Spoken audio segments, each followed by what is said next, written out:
qu'il reste, il reste en premier, bien sûr, la satisfaction de cette victoire. C'est vrai que on savait qu'aller jouer en Italie, ça n'allait pas être facile, vu les premiers matchs qu'ils avaient fait au début du tournoi. Donc on savait que ça allait être très dur, mais bon, on revient avec une victoire, c'est bien pour la suite du tournoi. C'est bizarre quand même, Philippe, parce que vous êtes satisfaits, vous les joueurs, l'encadrement aussi, mais j'ai l'impression que ceux qui ont regardé le match à la télé sont moins convaincus que vous. Comment vous expliquez ce décalage alors? Je sais pas, c'est vrai que le spectateur qui regarde le match dans son canapé a peut-être envie de voir du mouvement, des essais, comme on disait tout à l'heure avec Thierry, la balle à l'aile, la vie est belle, mais je crois que le rugby a bien changé et c'est vrai qu'aujourd'hui il y a de plus en plus de contacts physiques, de grosses défenses, donc c'est vrai que le jeu de mouvement est un petit peu restreint aujourd'hui. Thierry Lacroix, vous avez perdu votre corps, on l'évoquera peut-être tout à l'heure. 2 points marqués en équipe de France, mais je vais être plus sympa pour le départ. C'est Christophe Lamaison qui l'a dépassé maintenant. Vous avez trouvé les Italiens plus saignants que les Français dans les duels d'homme à homme. Oui, effectivement, je crois que les Italiens nous ont imposé avant tout un jeu simple, mais basé sur l'agressivité physique. On a essayé de jouer derrière le rideau défensif français. Et là, justement, nous, côté français, on a essayé juste par le jeu de passe de les déborder. Ça n'a pas bien marché. Et je vous invite d'ailleurs à le voir en image. Je crois qu'on va bien voir le jeu italien et le jeu français, complètement opposés en ce week-end. Et on a eu, c'est vrai, des difficultés côté français à déborder cette défense italienne, si ce n'est par Philippe Bernazzal sur 2 ou 3 occasions. Mais là, vous allez sûrement le voir en image. On va voir cet exemple. Thierry, dans un instant. Et voilà les images.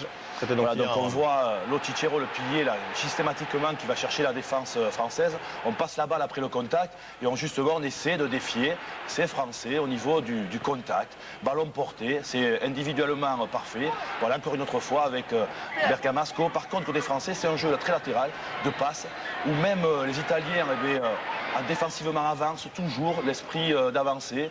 Et côté français, on arrive difficilement à les déborder. Encore une fois, même un plaquage loupé de l'Italien fait qu'ils annihilent l'action française. Et puis là, Jean-Luc Sadorni qui pour une fois, je dirais, en français, tente individuellement de passer en italien. Mauvaise passe. Et Bernazzal, encore une fois, qui lui individuellement va essayer aussi de passer. Il est en feu de peau pour qu'il marque.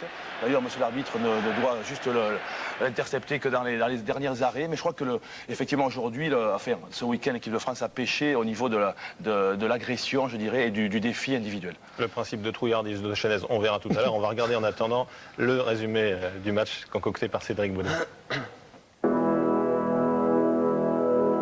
À voir la tête des joueurs italiens avant le coup d'envoi, on comprend mieux pourquoi ce match angoisse l'équipe de France depuis une semaine. Italie-France, le rendez-vous sans l'embuscade. Alors dès le coup d'envoi, les Bleus de France se rassurent à grand renfort de plaquage. La défense tient bon, mais problème, pendant 10 minutes, c'est l'Italie qui a tous les ballons.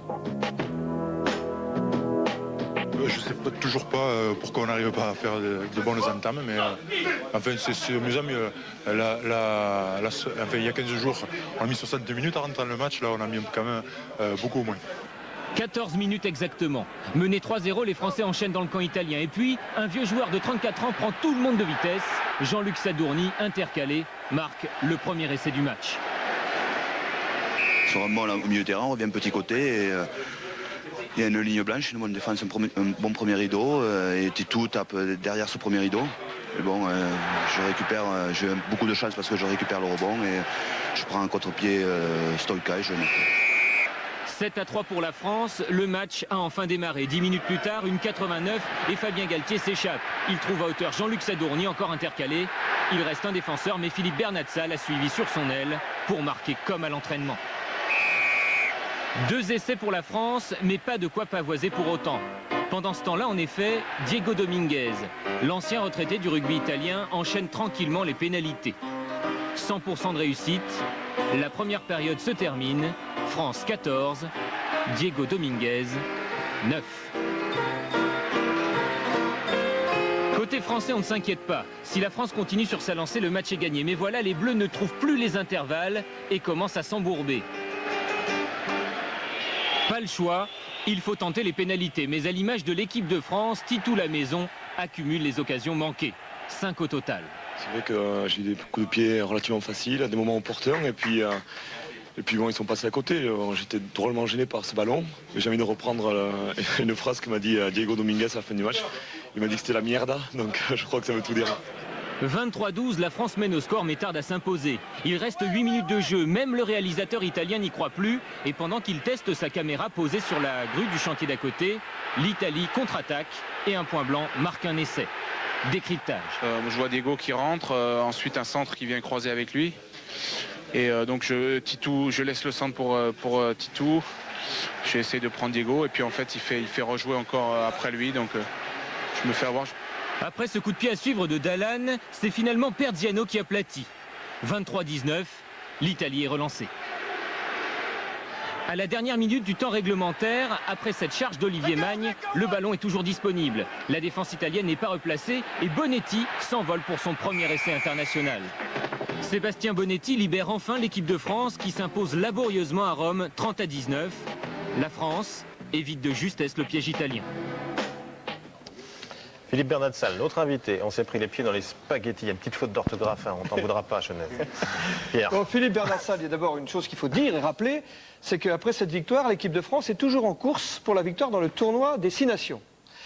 Quant à vous, alors j'aimerais signaler que vous marquez 24 essais en 39 sélections, 4 essais en 5 matchs depuis le début de la saison internationale, pas mal.